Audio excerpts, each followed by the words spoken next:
9ஆம் அதிகாரம். அவர் அப்புறம் போகையில் பிறவி குருடனாகிய ஒரு மனுஷனைக் கண்டார். அப்பொழுது அவருடைய சீஷர்கள் அவரை நோக்கி, ரபி, இவன் குருடனாய் பிறந்தது யார் செய்த பாவம்? இவன் செய்த பாவமோ இவனை பெற்றவர்கள் செய்த பாவமோ என்று கேட்டார்கள். இயேசு பிரதியுத்தரமாக, அது இவன் செய்த பாவமும் அல்ல, இவனை பெற்றவர்கள் செய்த பாவமும் அல்ல.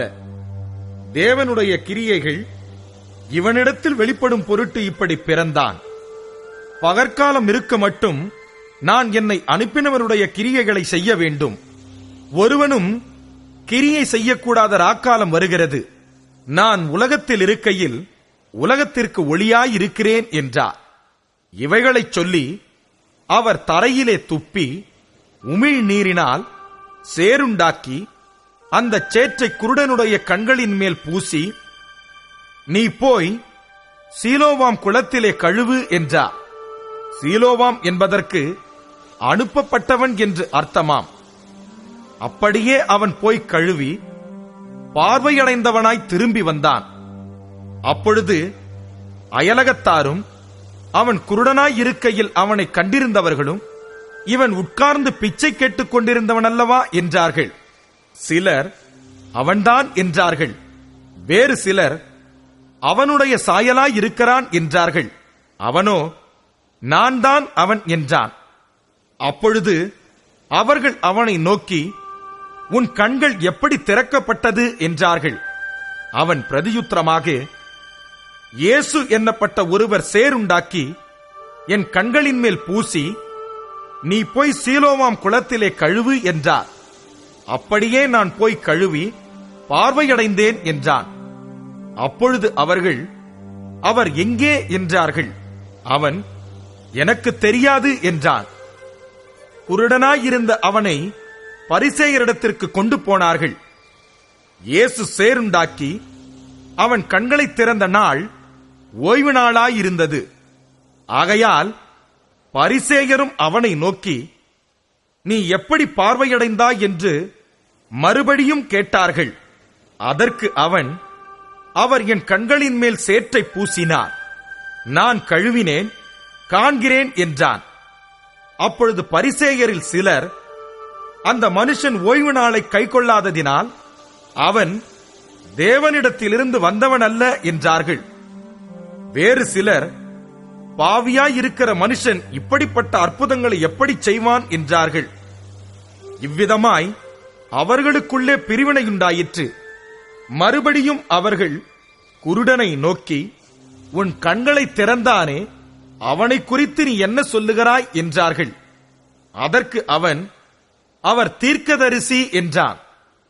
அவன் குருடனாயிருந்து பார்வையடைந்ததை யூதர்கள் நம்பாமல் பார்வையடைந்தவனுடைய தாய் தகப்பன்மாரை அழைப்பித்து அவர்களை நோக்கி, உங்கள் குமாரன் குருடனாய் பிறந்தான் என்று சொல்லுகிறீர்களே, அவன் இவன்தானா? இவனானால் இப்பொழுது இவன் எப்படி பார்வையடைந்தான் என்று கேட்டார்கள்.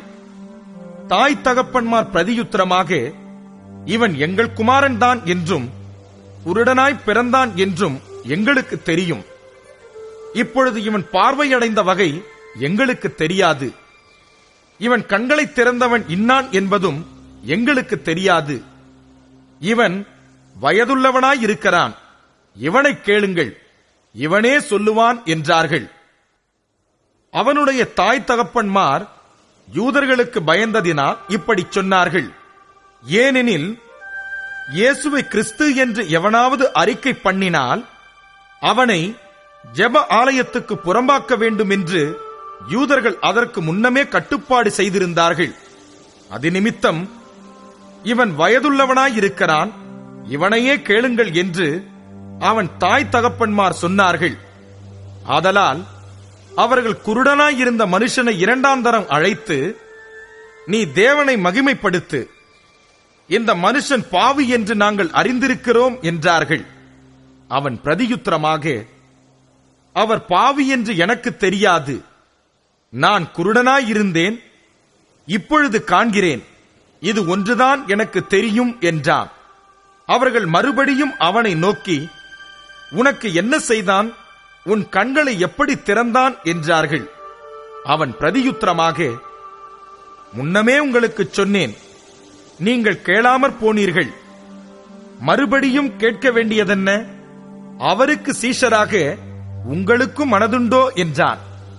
அப்பொழுது அவர்கள் அவனை வைது, நீ அவனுடைய சீஷன், நாங்கள் மோசேயினுடைய சீஷர். மோசேயுடனே தேவன் பேசினார் என்று அறிவோம், இவன் எங்கே இருந்து வந்தவன் என்று அறியோம் என்றார்கள். அதற்கு அந்த மனுஷன், அவர் என் கண்களை திறந்திருந்தும் அவர் எங்கே இருந்து வந்தவர் என்று நீங்கள் அறியாதிருக்கிறது ஆச்சரியமான காரியம். பாவிகளுக்கு தேவன் செவி கொடுக்கிறதில்லை என்று அறிந்திருக்கிறோம். ஒருவன் தேவ பக்தியுள்ளவனாயிருந்து அவருக்கு சித்தமானதை செய்தால் அவனுக்கு செவி கொடுப்பார். பிறவி குருடனுடைய கண்களை ஒருவன் திறந்தான் என்று உலகம் உண்டானது முதல் கேள்விப்பட்டதில்லையே. அவர் தேவனிடத்திலிருந்து வராதிருந்தால் ஒன்றும் செய்ய மாட்டாரே என்றான். அவர்கள் அவனுக்கு பிரதியுத்தரமாக, முழுவதும் பாவத்தில் பிறந்த நீ எங்களுக்கு போதிக்கிறாயோ என்று சொல்லி அவனை புறம்பே தள்ளிவிட்டார்கள். அவனை அவர்கள் புறம்பே தள்ளிவிட்டதை இயேசு கேள்விப்பட்டு அவனை கண்டபோது, நீ தேவனுடைய குமாரனிடத்தில் விசுவாசமாய் இருக்கிறாயா என்றார். அதற்கு அவன், ஆண்டவரே, அவரிடத்தில் நான் விசுவாசமாய் இருக்கும்படிக்கு அவர் யார் என்றான். இயேசு அவனை நோக்கி, நீ அவரை கண்டிருக்கிறாய், உன்னுடனே பேசுகிறவர் அவர்தான் என்றார். உடனே அவன், ஆண்டவரே, விசுவாசிக்கிறேன் என்று சொல்லி அவரை பணிந்து கொண்டான்.